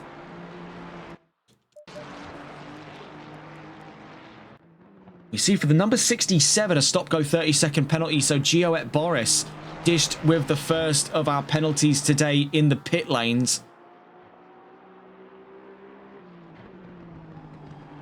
As it stands then, Fate Galaxy now leading the charge, albeit we've seen the number 1 into the pits at this time. Melvin Milliston's in 11th. Taking a look just briefly on board here as we see him carving his way through the field. Now up to, by the looks of it here, 10th place, side by side with Josh Wellbeloved. A bit of contact there off the exit of turn 2 into turn 3. Wellbeloved not too pleased about it. As you can see, they're picking up a considerable wad of grass over his left-hand side just before Lucian Bianchi box. Meanwhile, just quickly taking a look back in here, Meredith the Angel in the top 5. These two having shared in a very pleasant little fight by comparison to some of the wars we've seen here in Zolder. A very thrilling race then so far. We see though, Sam Angel looks to potentially join the list of people to have choked at turn 8, having ran out wide. That invites in Ben Meredith up towards 5th place, but the Aston Martin is still up and alongside. So heading in towards turn 10, they're side by side, retaking the position. Goes the Aston. Great fight back there by Angel.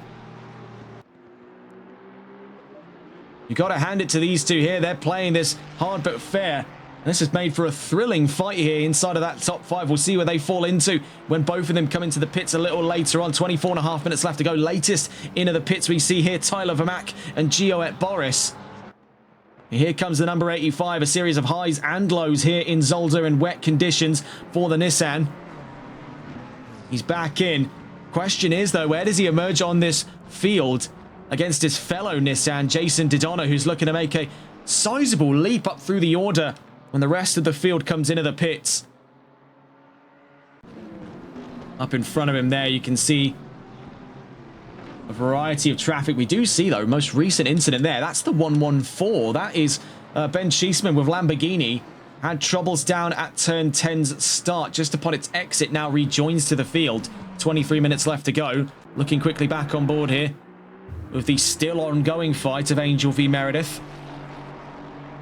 On the exit of turn 7, these two pushing it right to the ragged edge. Meanwhile, Vermack now cleared for exit in the number 85 Nissan. Down towards turn 8 we go.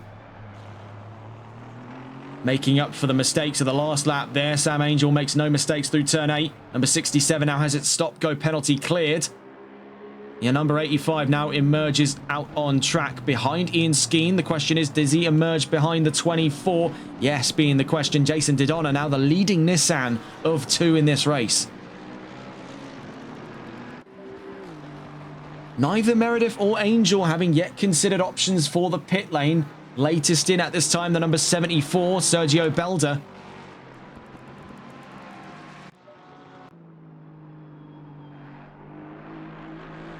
We also see coming in now, it looks to be the number 54. So we go to catch on board here with the 54. That's Josh Wellbeloved into the pits with Nexus GT.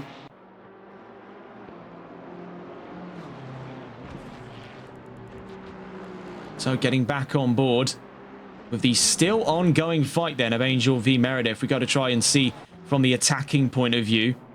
Seeing things through the eyes of Ben Meredith in the number 313, making our way down through Butte Curve. Still in that fight inside of the top 5. These two sharing in a brilliant little battle here just past the midway. We see, though, big leap over the curves. Very nearly put him into the grass in the 313.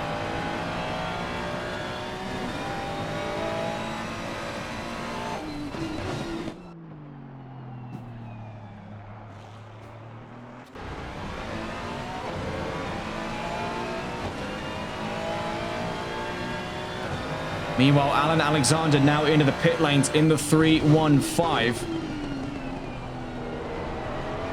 So too is that the case at the moment for Sergio Belda, still in the pit lane at this time. We're about to see, though, this to upgrade itself to that fight of 4th place for Ben Meredith and Sam Angel. In through to turn 1 they go, but the Aston Martin, you can see, is gaining ground up over the Ferrari into lap 24 of this race.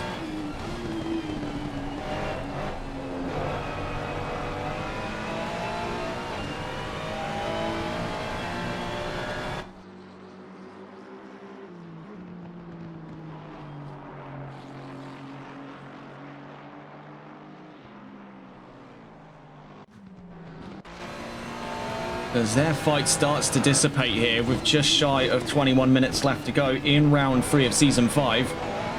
up over the Kleiner chicane. We'll catch on with these two a little later on. They're due their mandatory pit stop. Speaking of, we see here emerging, still inside of the top 10 and about 5.5 seconds clear of JM Quito is the 315 of Alan Alexander.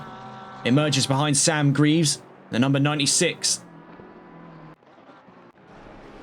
We also see another fight here. This is Taylor Wolford, of course, having mentioned before that new livery. He's done so to...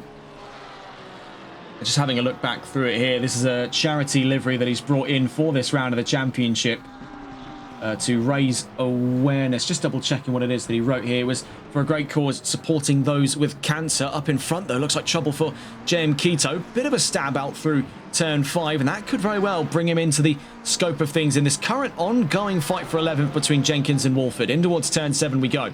We'll stay on board here with Taylor Wolford. Presently fighting for 11th, then away from Kyle Jenkins, a driver we saw yesterday in the first round of the Competizione Performance League World Series over in Silverstone. That was a fantastic triad of races we saw there last night. Do feel free to go and check that out on our YouTube channel. That's being uploaded as we speak. Will be available very likely by tomorrow. If you're watching this now on YouTube, it's already available and you can go and check it out somewhere in our channel.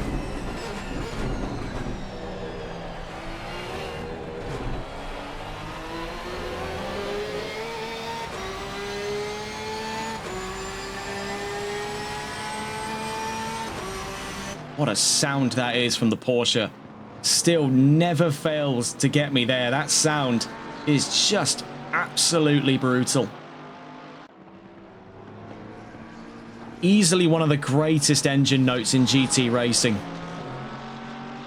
Meanwhile, the 55 into the pit lane, so their Galaxy was in. Carlos Disch now takes the lead of this race. Things still shaping up with 18 minutes left to go.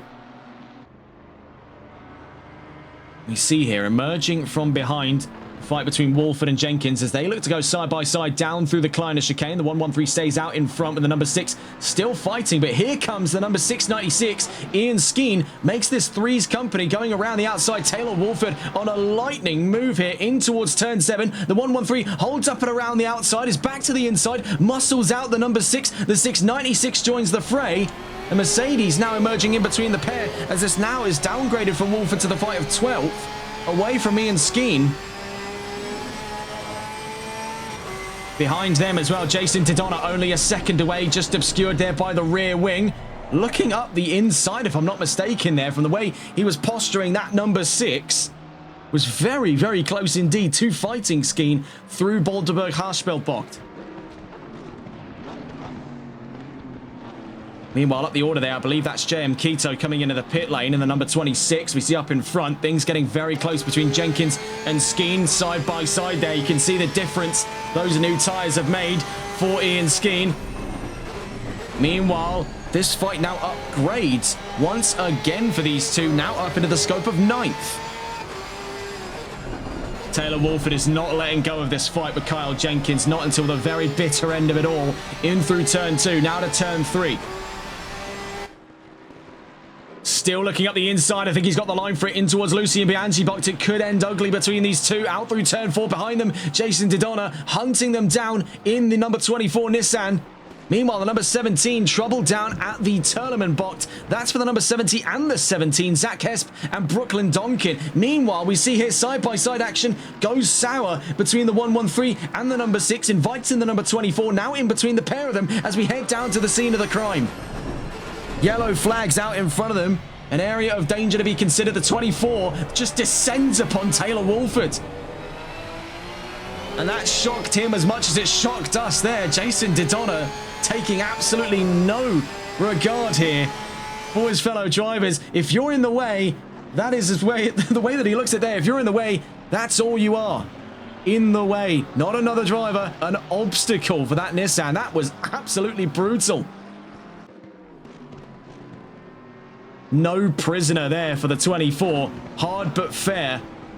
I'm genuinely surprised there was no contact with how close he was towing the line.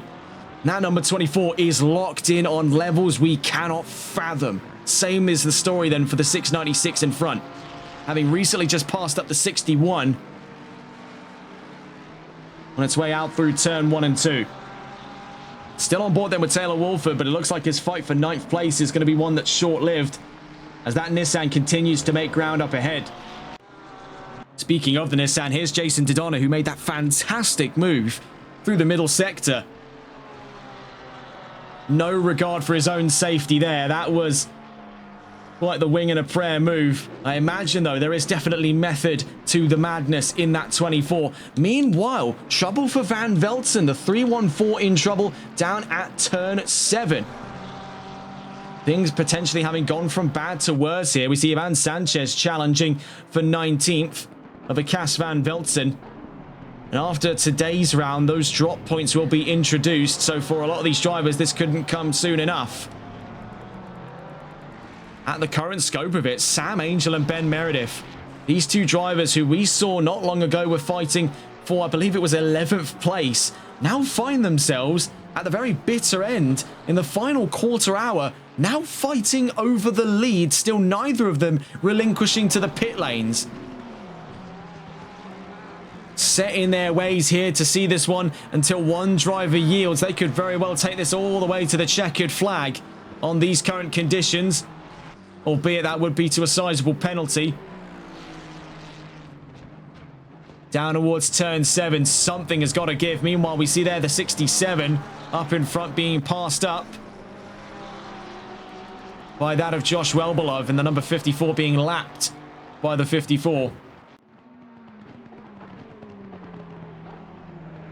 Something has to give here in this leading fight. Sam Angel and Ben Meredith have been fighting with one another for the greater majority of this race, have seen their way all the way up through the field. Meanwhile, just quickly worth noting here, an ongoing fight, Jason Dodonna now emerges ahead of Kieran Rodd. Taylor Wolford, I mean, you've got to hand it to him here, the commitment, much like what we've seen over the front row. Wolford is still fighting. He is still kicking here on the original set of tyres he started this race from. With this strategy, of course, fuel is rarely ever the concern. The drivers can absolutely fuel the car up for an hour and leave it that way, but they have to come in at some point. So often they underfuel, so they've got a lighter car throughout the race. We see here, potentially for the move, switching back through turn 2, now into turn 3 at Canal. Meredith against Angel. This is for the lead of the race right now. We see here for the 313 up the inside at Lucien Bianchi, but the Aston Martin around the outside as they're now 2 abreast on the run down towards the Kleiner chicane.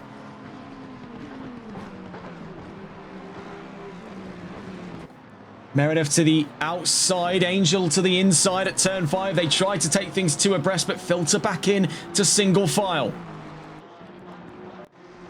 Looking to go and catch back on board then with the Ferrari, the number 313, if we can. And there we do find. On with Ben Meredith.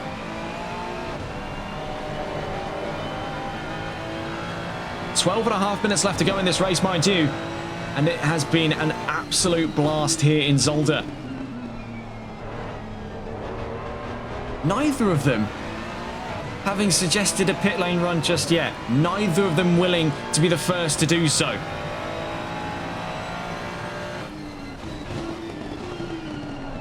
They're not going to stop now. On towards lap 30.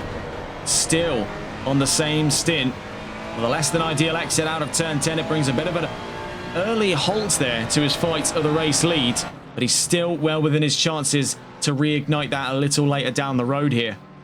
Taking a look at where the grid currently stands, Melvin Middleton is, I imagine, quite shocked to see that this late into the race, a battle that had been emerging from outside of the top 10 is now leading up in front of him, albeit he knows the position will return to him, but I'm sure this is going to come as quite a shock to him when he encounters these two only 4 seconds away. We do see, as predicted, it does reignite, this time upon the exit of turn 4, back into the Kleiner chicane, with the Aston Martin still leading.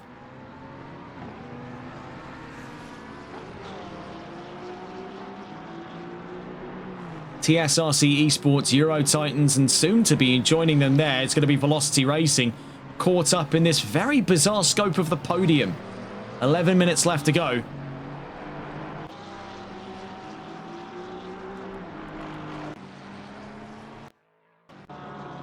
We see into the pit lane goes Taylor Wolford. We wanted to go and try to catch on board, though, with Ben Meredith. Question is he looking at the inside? He's too far out to be looking at a move like that. So through Boulderberg, Harshbelbog tucks in behind the Aston Martin.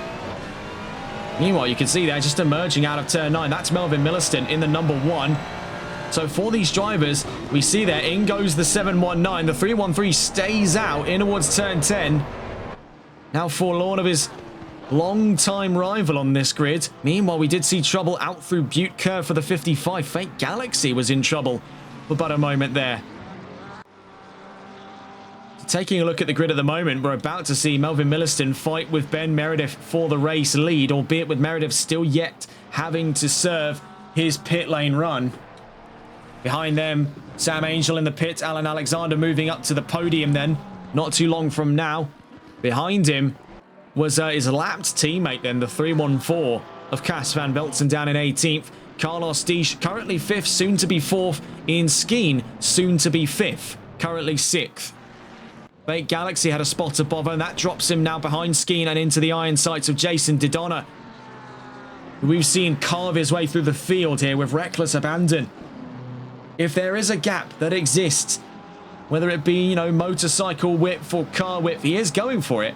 And that's the thing with Didonna. He leaps for the gaps that others consider suicidal, but he makes it work, and he never makes contact. And seemingly that's been the course in this race. Now, of course, that's a gamble he's willing to take, and we saw that it didn't always work out for him, such was the case of whatever incident took him out of last weekend's race at Laguna Seca. But Didonna has definitely picked up some steam here on his return back to racing. I have seen Didonna before. I believe he was a very limited appearance back in, I want to say, season 1, which is why he currently finds himself in the rookies. 9 minutes left to go. We see here Galaxy v Didonna, and this is such a promising sign for Nissan today. They've been gunning for good results. They had a few with Tyler Vermack. Now they could be seeing more in the hands of Didonna. Redemption from Laguna Seca's woes. Here in Zolder, it has been absolutely fantastic for the 24.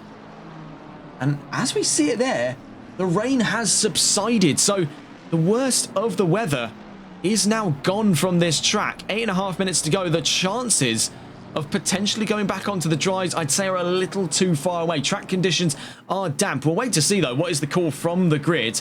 Could it be the case here that that's what's kept Angel and Meredith out from the pit lanes for so long?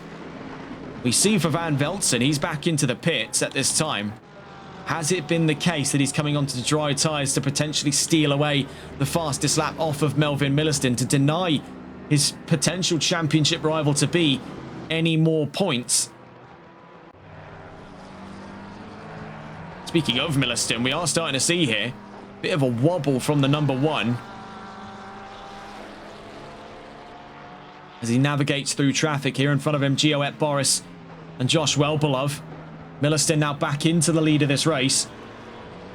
We've tucked in behind him there, Ben Meredith, likely to see into the pit lane on this lap here, lap 32.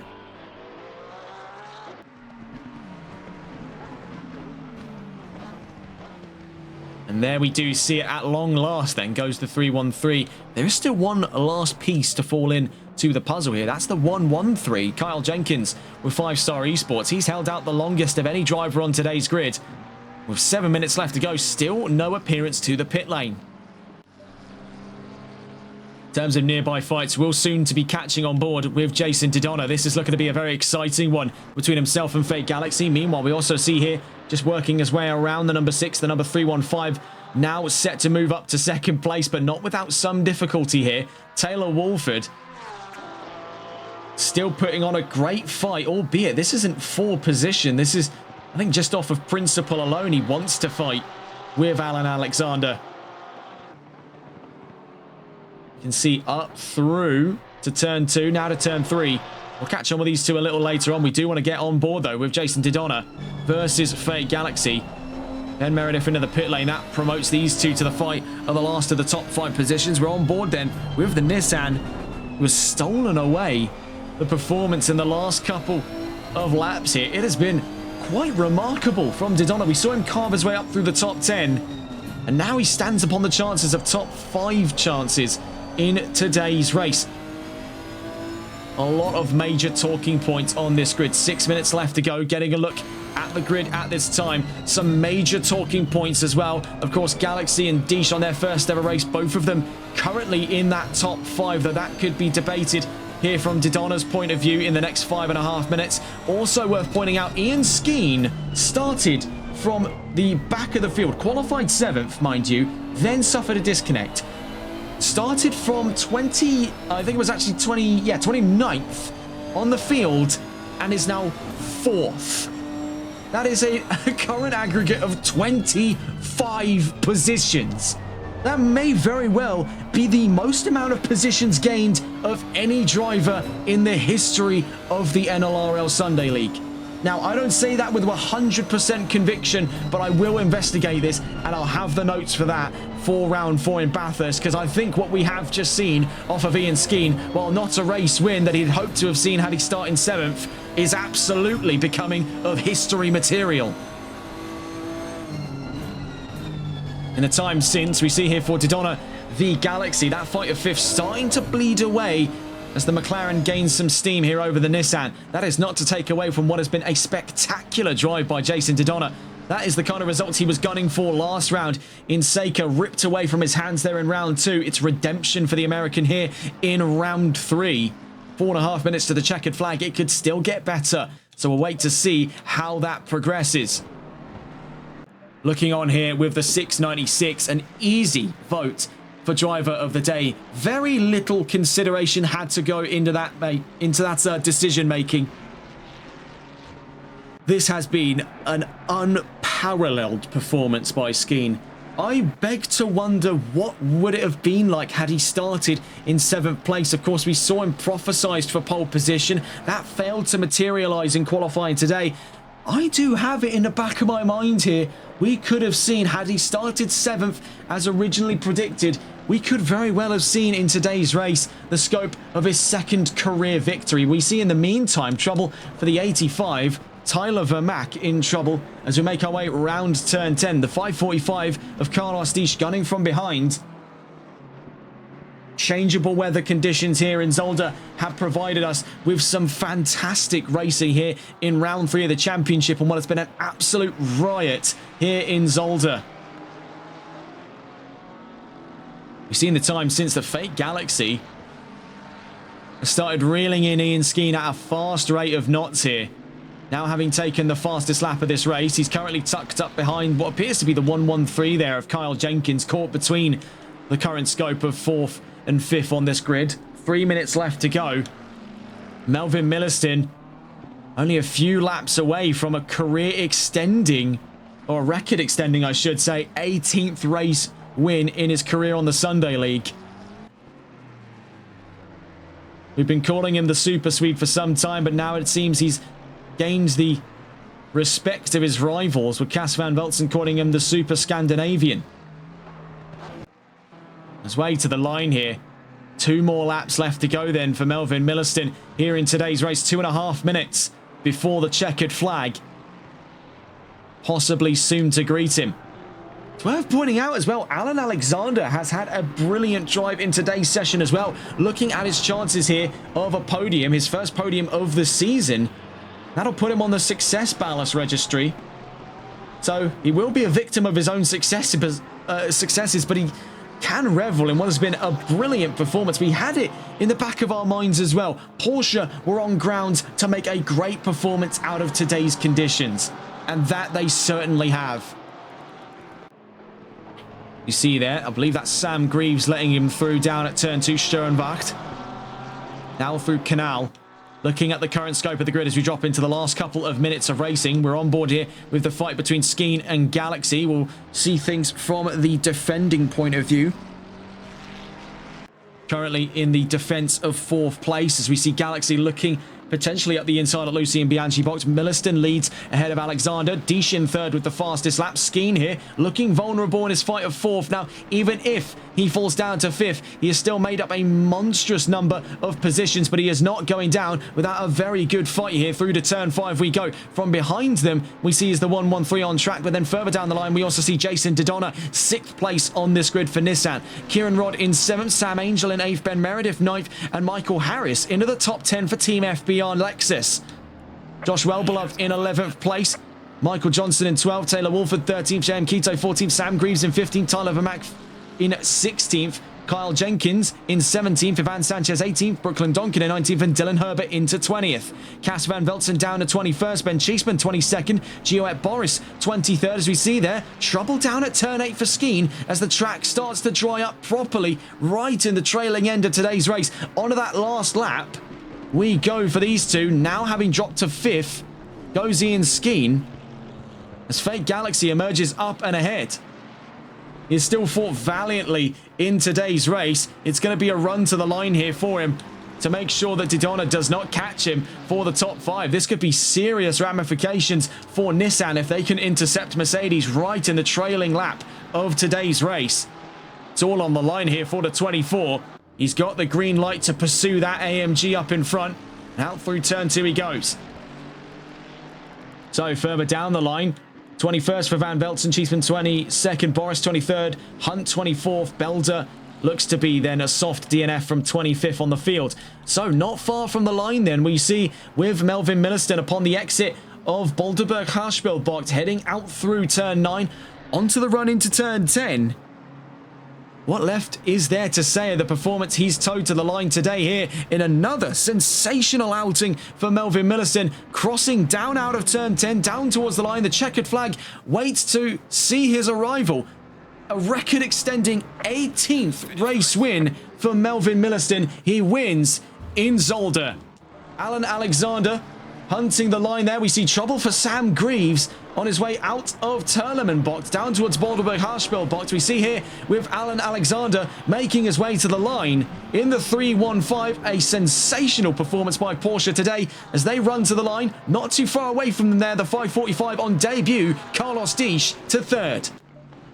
Fake Galaxy to the line. 4th place on this field. A brilliant drive by the 55 today. Ian Skeen, without a shadow of doubt, driver of the day, from 29th up 24 positions to 5th on the field with Mercedes AMG. Jason Didona in 6th place. A remarkable performance by Nissan, avenging the woes of round 2. Didona back on form in the 24. Brutal driving today from the 24. Kieran Rodd 7th. Sam Angel to the line ahead of Meredith there. 8th to 9th between the pair. Michael Harris to the line in 10th.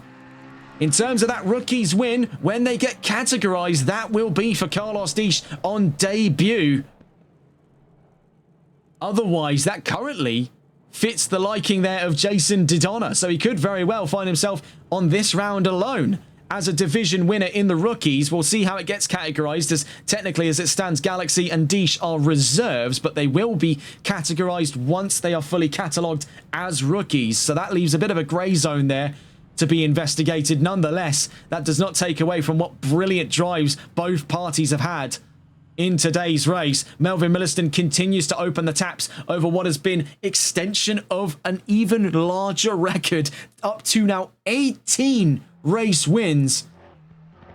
That currently makes his 2nd this season alone, after his previous win last weekend at Laguna Seca.